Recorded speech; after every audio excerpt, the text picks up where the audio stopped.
coming into this series, fandom aside, I don't think anyone saw Dallas hopping out 3-0, but I want to know your honest assessment. Did you think that your Mavs, like fandom aside, did you think your Mavs had a shot after what we saw from Minnesota with how they handled the Nuggets? I thought they had a shot. I really did. Mhm. And the only concern I had was not having Maxey. So some of those small ball lineups that they usually like to throw in, like not having that for this particular team, I feel like was crucial, especially as you saw in the fourth quarter there when Lively goes down and not having a guy that can play off of when Luka's getting blitzed. We're lacking that, and Cleveland would have been perfect for that. So that was my only concern. But I liked our role players. I know a lot of people don't really like them. Defensively, the way they've been playing, I feel like they've been the best defense and defensive efficiency in the postseason, and they've been for the last 2 months the best defense. And we've got the two best players on the court, Luka and Kyrie. Bro, I had to hear for a whole year, bro. Everyone talking about, man, Luka Kyrie ain't gonna work, this, and this, and then Luka gonna leave then, and like the Mavs in trouble. We're one win away from the NBA Finals now, bro. They ain't saying shit. I don't hear none of that no more, bro. I don't. We have the two best players on the court. Like, if I go to war with Luka and Kyrie, I'm going to feel like I can win every single time. So I didn't think 3-0. I didn't think 3. I thought the Mavs would win in 6.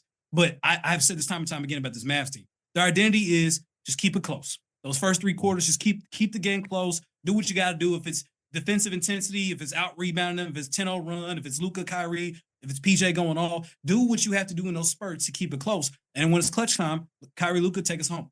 That is a formula that we've seen 3 times now work 3 straight times. And that's why we're up 3-0. Yeah. I think y'all just don't have the 2 best players on the court. I think y'all have the 2 most psychotic players on the court. You know what I mean? So in clutch time, they ain't scared of shit. You know what I mean? Like, I think that's what we talk about. What's that Ant is missing? Not Ant, but Cat is missing. I don't think Cat has that, like, I need this. And I don't think Ant's been through enough. You know what I'm saying? Like, Jordan had to get his ass beat by the Pistons. You know what I'm saying? Get beat up to get, like, getting it. Like, you can go in the gym and you can work hard. Everybody's working hard. Everybody's a good team at this point. But when you look at people that win championships, they're probably closer, like, on the basketball court to serial killers mentally than normal humans. You feel me? And when we're seeing, like, Luka and Kyrie in the games, like, they trying to murder who's in front of them. You feel me? Like, when they let the ball go, you know exactly what time it is. And we think them niggas just out there hooping. Like, there's some real brilliance in that. They ain't, I mean, like, even with Kyrie's out there, he has the handles, but he's getting to the spot he wants to get to. And I think that's what Ant is really missing, where he's kind of being aggressive just for aggressive sake, and he's not as efficient. Like, I'm going to get shots up. It's important how you have the ball in your hand, but you got to get what you want to, regardless of what the defense is doing. And that's one good thing. That's one thing that, like, Luka and Kyrie are really good at doing. You know what I'm saying? And that really shows up in those moments, those final moments. But like I said, I think it's bigger than being good. Like, the Wolves are good, but they don't have them fucking, like, they don't have I don't think they have the psycho mentality you need in these big moments against good teams that are matching up well. And I think that's what Luka and Kyrie are. You feel me? Yeah. And Vinny asked that question right before game 1, talking about, like, you usually have to lose to get to that space. And it was a great question. They laughed it off. They're like, damn, we've been losing for 20 years. And that's all said and well and done. But when I saw them laughing, in my mind, I was just like, oh, they think they arrived. Like, this the Western Conference Final, they're talking like this the finals right here. You know what I'm saying? Like they've done something that Minnesota hasn't seen in 20 years. So it was a huge accomplishment. I'm not dismissing what they've accomplished at all. But you could just tell, like, that barrier was one thing, but the next barrier just wasn't. They were naive in a way that didn't necessarily benefit them in this situation because they didn't know what else to expect. Yeah. And the Timberwolves have been losing, but Ant and them haven't been losing. Ant hasn't been losing like that. He's only his 4th year in the season. But go ahead, Tyler. Go ahead. My bad. Yeah, I was gonna say, like Master brought up the question that Vincent asked, and it was a valid question. I think they missed the point. It was because you got to take your lumps in the playoffs, bro. You have to go through postseasons where they cut your water off, where they take this away from you, and you go and work on that so they can't do that again, right? Like that's just a part of the process here. And going back to another thing Master said about how, like, their whole philosophy is just keep it close. Like, we saw in game 2 when Kyrie was going crazy in that fourth quarter, and he went to Luka and he was like, fourth quarter. Like, this is some shit they discussed, right? Like Kyrie was like, if if you need me to take shit home, just give me some good looks and I got us, right? And it goes back to like Master said, their whole shit is keeping it close because when it's clutch time and when the game's on the line and it's all about who can make the toughest shots, you got two of the best tough shots makers in the league right there, bro. In NBA Right? history, I would say. You know what I'm right. saying? And Luka's his like him being such a phenomenal passer opens up so much more shit for him in clutch because you got to stay one-on-one with him, right? You cannot double that man because he'll kill you with the dime. Like we saw that lob that he threw at the end that locked that shit up. Right? Yeah, right, yeah. right. And that came after fucking Kyrie dotted cat's eye one-on-one, right? Like an impossible shot, and then Luka killing you with the dime because you got to play him honest. It was just beautiful to see how they took that shit home tonight, man. Nah, it really was, man. It just, and again, the part that there's certain things that you can see with the Timberwolves, whether it was that part before game one, the press conference, but even the press conference after game three, where they clearly switched and everyone's trying to play it off like he played decent defense, whatever the case was. And then Rudy was saying, that was good, decent defense, but something along the lines like next time I'll do better. And I'm like, bro, you better hope there's not a next time because all throughout this game though, they were switching. And Luka cooked him. Kyrie cooked him. Hell, Jaden Hardy cooked him. You know what I'm saying? Like it's not a situation in which it's going to be beneficial. Like that is not a situation that you want to find yourselves in. But the Wolves constantly find themselves in when they're switching. They try to blitz. They haven't had success with that. And again, you can think whatever you want to about the reserve and role players that the Mavs have, but they know their roles. They know exactly what they need to do. They know Luka, if he's getting double, you're gonna be open in the corner. Just make that thing. Okay. You ain't gotta make it every single time, but make some of them. Because if you do, there's a great chance they're going to win this game. Everyone knows their role. This team, since the trade deadline, when they blew out the Thunder in that first game, bro, this has been, I would say, and I love that 2011 team. This might be the most fun Mavs team I've ever seen in my life. Really? Yeah. Okay. Yeah. I mean, having them two doing their thing, you know what I'm saying? Come on, G. You know what I mean? That has to be fun as hell to watch. And I thought it would be fun basketball. And I think when we coming into the season, we said this will be fun basketball. You know what I'm saying? And it may even be winning basketball during the season, but I don't think it's good. I didn't think it would be good enough in order for them to win games in the playoffs. But one thing that they did over the last two months, like you pointed out, was they ratcheted up that defense. And we talk about Kyrie always, you know what I'm saying? Like, playing on one side of the ball. Before this series, I think players were shooting like 14 or 17% while he was guarding them. That's one thing he's really stepped up on the defensive side, where he's just not getting buckets. He's also locking down on one end, you know what I mean? On the defensive end as well. So, bro, like I said, I just think like you have to to want something bad enough to beat the best teams in the league, you have to have lost a little bit, and you have to have like that psychotic need to win. And I just don't think the Timberwolves are there yet, G. And it's you talking about Gobert, bro, like consistently getting cooked.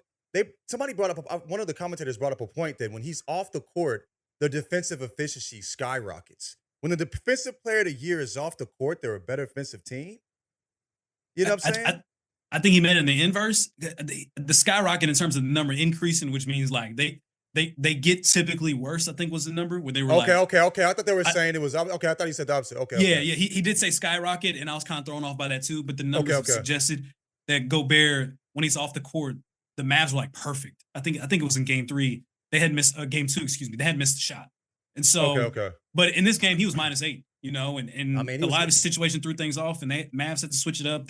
Powell played some minutes, which wasn't ideal because he's clumsy as hell like Cat, but you had to do what you had to do, and they found ways around that to work around it. I will say Powell was much better in terms of passing out of that blitz than what Gafford was providing. So again, it's just a different wrinkle that we threw at the Timberwolves, and it created some big shots.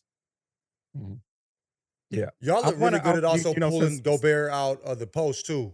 Y'all make him guard on it, like, you know what I'm saying? Y'all are making him guard you at the 3-point line, and that's why that's his one weakness, and so that's why y'all been able to eat. You feel me? So yeah, and going back to that play to that game winner for game 2.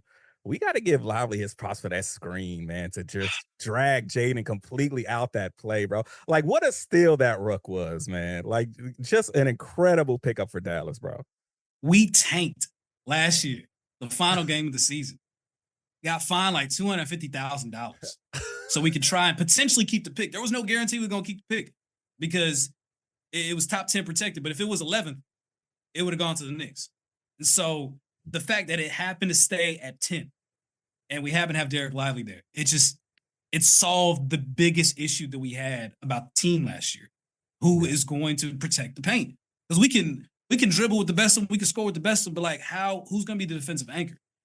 And the best thing that happened for Lively was that he was able to go through those growing pains throughout the regular season, even prior to Gafford getting there, because he went through his lumps. Because he used to always get in foul trouble very quickly, be out of position, get off his feet, all these different things that you would see, but you would expect.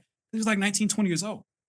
Gafford comes, it takes some of the pressure off of him. And then since the Thunder series, this man he's grown before our eyes. And obviously he's gone through the unfortunate tragedy of his mom passing away and feeling incredibly motivated. And man, I never met the dude, man. But I feel like, I'm like his, that's like my kid, you know what I'm saying? Just like seeing his growth and his evolution. Yeah. And just like 1 year, and seeing the Mavs fans, the whole community just kind of rallying around him and seeing him wanting to give everything for us as well. It's just like, and to think we're going to have him for like the next 20 years, knock on wood, everything stays healthy. Yeah. Like it has been such a blessing, bro. And it was tough to accept last year that they were just going to concede in that kind of way and just chalk it up as an L. But 1 year later now, we're one game away from the finals. It was a great decision.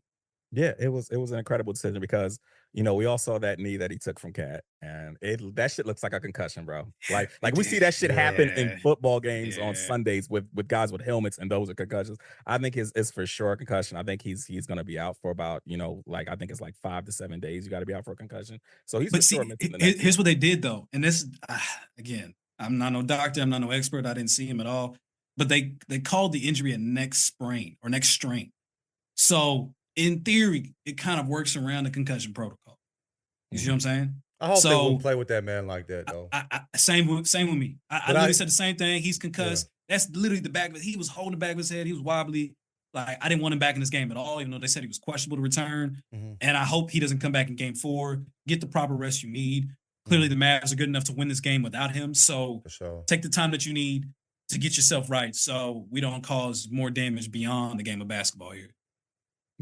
Yeah. But I mean, it's just a testament to how incredible that kid has been. Where we're like, Dallas is probably for sure closing this out if this kid plays next game, right? Like a rookie, So yeah, just an incredible season that kid has had. We're this close to crowning an NBA champ, and with the action heating up on the court, he's even hotter at DraftKings Sportsbook, an official sports betting partner of the NBA. There are only 4 teams left, and DraftKings Sportsbook has you covered with same-game parlays, live betting, odd boosts, and so much more. Think the T-Wolves will continue their hot streak? Or maybe you feel that the Pacers' Cinderella run continues. Throw up to $1,500 with DraftKings No Sweat Bet. New customers can deposit at least $5 and you'll get a bonus bet back equal to your first bet if it doesn't hit. Download the DraftKings Sportsbook app now and use code Jenkins. That's code Jenkins, Jenkins, for new customers to get a no sweat bet up to $1,500 if your first bet doesn't hit. Only on DraftKings. The crown is yours.